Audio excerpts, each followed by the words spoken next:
How nice of Megatron to allow us to go back to our ship in the midst of trying to destroy his means for conquest. What I'm thinking is this just dawned on me. We keep going back to the ship to do this, and then going back to Cybertron to escape Cybertron. Yes. Wait, no, we're not escaping Cybertron right now. We're trying to get the Ferrotaxis from Megatron. Okay, and that's one thing I was just about to say, in that a lot of this has blended together in the point where I thought we were still trying to escape Cybertron. Everything We were never trying to escape Cybertron. I mean, escape an exploding building.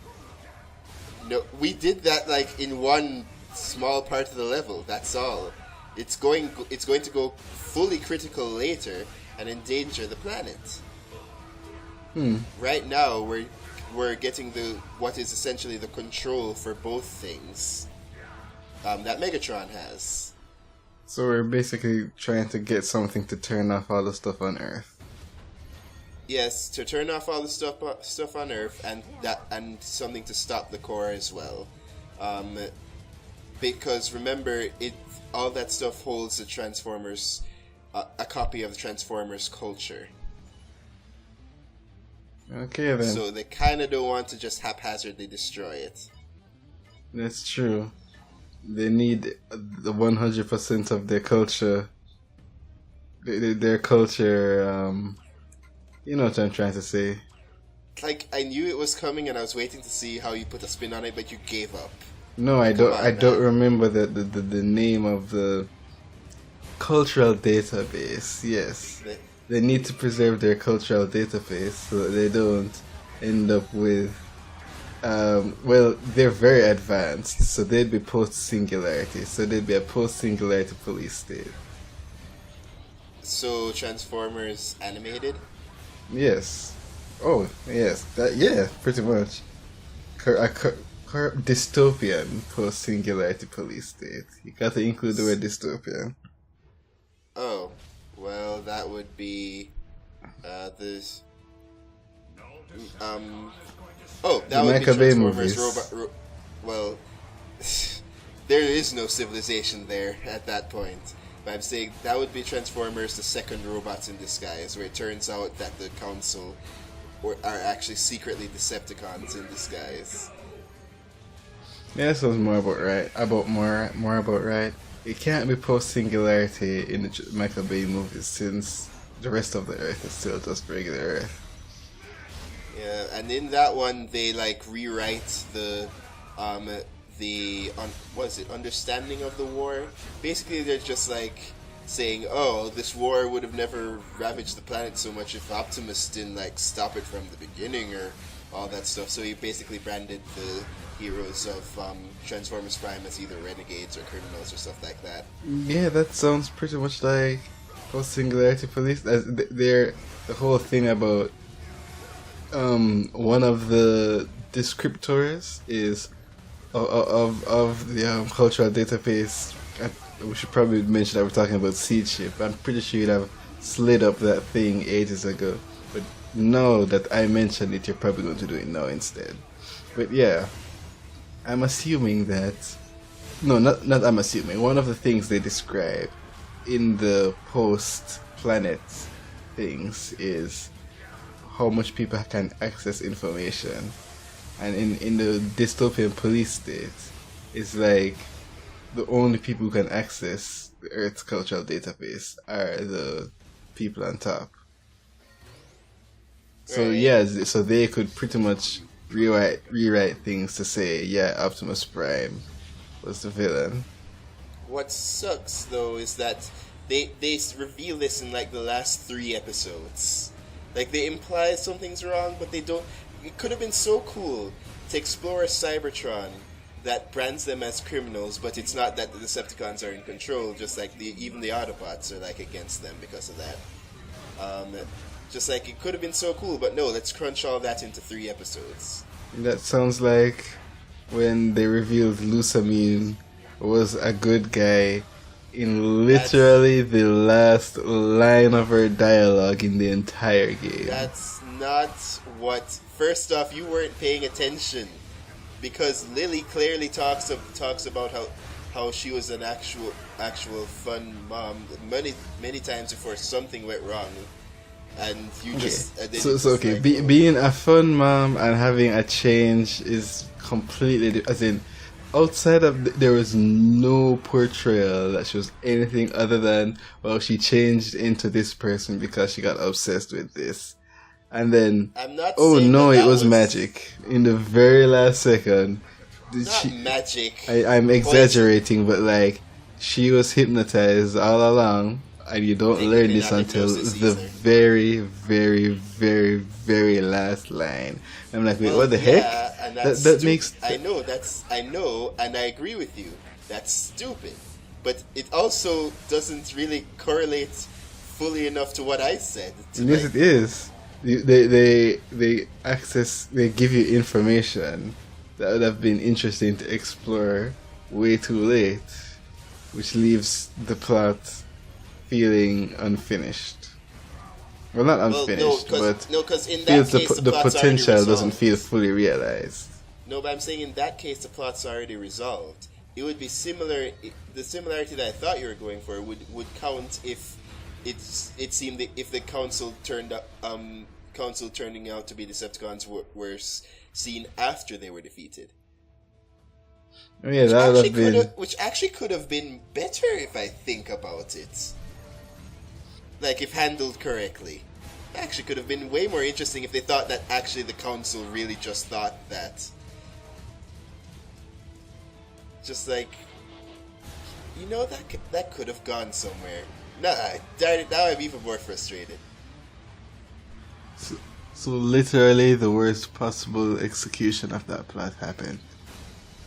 Yeah, especially since the last 5 Decepticon combiners were defeated by one of them one of them wasn't really okay with the full extent of the plan. But we only know about her in the first of the 3 episodes, where she has one line of, should we really have to do all this to ensure peace? It's like, shut up, Cyberwarp. And then suddenly she's crucial in, not in making sure the combiner doesn't work. I'm like, come on, people. Okay, one thing both of our examples have in common is that pacing is terrible, and you need to know how to pace stories. Yeah. Whoa. I was just driving around doing some stuff. By the way, what's happening is that Megatron is basically sending every available Decepticon he has just to stop us because he's trying to calibrate the thing. Which, I say every available Decepticon, but, he has a lot more in the show. So. Yeah, but they aren't available. Yeah, they're on their union break. No, they're all on Earth just doing whatever they want because all the Autobots left. Well, there are apparently other Autobots on Earth, so apparently they're not just doing whatever they want. Okay. But I mean, none of them can jump through the air in slow motion with a hammer. How do we... Well, 2 of them are combiners, so I don't think they'd care. Seriously, we really could have used Defensor and Superion's help, and they just show up at the end, just like, we're always here to help if you need us. Like, where were you 2 hours ago? More like 2 days ago, unless you're implying that they can get from Earth to Cybertron in 2 hours. Hyperspace, dude. Alright, I forgot this is a TV show. Getting really good S ranks here. But yeah, there's some... Let's see, we already fought Blitzwing way earlier. We already fought Starscream when we were warping here. And we just beat up Motormaster. So... Who comes next? Or is this where we fight both of the Seekers? Because they do something weird near the end of this. Basically, they introduce Skywarp, which is the other Seeker along with Thundercracker and Starscream, except they don't give him any sort of, actual big sort of introduction. He wasn't there in the game before, he's just here now. And it's just weird. It's like, we technically used Starscreams twice, so what else are we gonna do? We can't just have them fight one Thundercracker before the end. Oh, wait a minute, wasn't there this other guy, this other guy, Skywarp, yeah, let's put him in. Because for some reason... That just frightened me. Something just fell. Okay, was it the recorder? Of course not, it was probably like some spare tissue paper or something. Okay. Like I rolled the whole roll, but like packed up somewhere and it just fell. That's what it sounds like. Alright, anything to ease your mind. But, yeah, for some reason, Thundercracker can get some can get some other versions and stuff, but they almost never use Skywarp. It's weird, because he had something special. Yeah, this is kind of confusing. Because you What? very recently said Cyberwarp.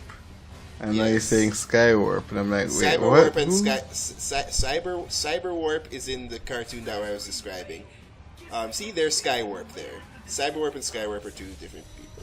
Okay, I And mean, I just know they're two different massacred people. Thundercracker. It's just that for like a second at the beginning, I was like, did you just mention Skywarp? Why are you saying he now? That's weird.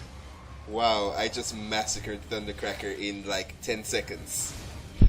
But yeah, Skywarp is like important. He was the first Transformer to wake up when both the Decepticon and Autobot ships crash landed. He's the only Transformer who had the ability to teleport, and he only got like really substantial voice lines in like 3 episodes, and then he died and. And we're talking about the original series here. Yeah, and then he died and got reformatted into either Cyclonus or Scourge. We're not told which. Going to use context clues? Trust me, a lot of people have tried and they've come up with different answers. I think that maybe somebody might have asked that as a panel, but as for what I know from what I've seen, nah. But we have one last arc drop off before we go and face Megatron and his last few cronies. Again, nice of Megatron to just give us that. I mean, he's tough but fair. No, he isn't. He's like Goku. He's like evil Goku. He wants to beat someone at their best. You said a similar thing earlier, where just like, I don't know, 10 parts ago, where just like, Megatron's honorable. Like, no, he isn't. I mean, you don't know this game's canon. It's pretty much as close to G1 as normal. Anyways, I'm putting all my experience points into like strength to begin with, and then just everything else. So I'm just going down the line. Unfortunately, I don't have enough credits to graduate. It's telling me. Oh, I guess just stay for another semester of school.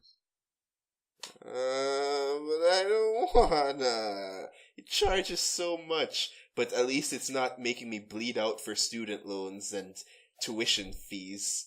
Like, oh my gosh, it's terrible up in America. It's like crazy, man. Absolutely insane.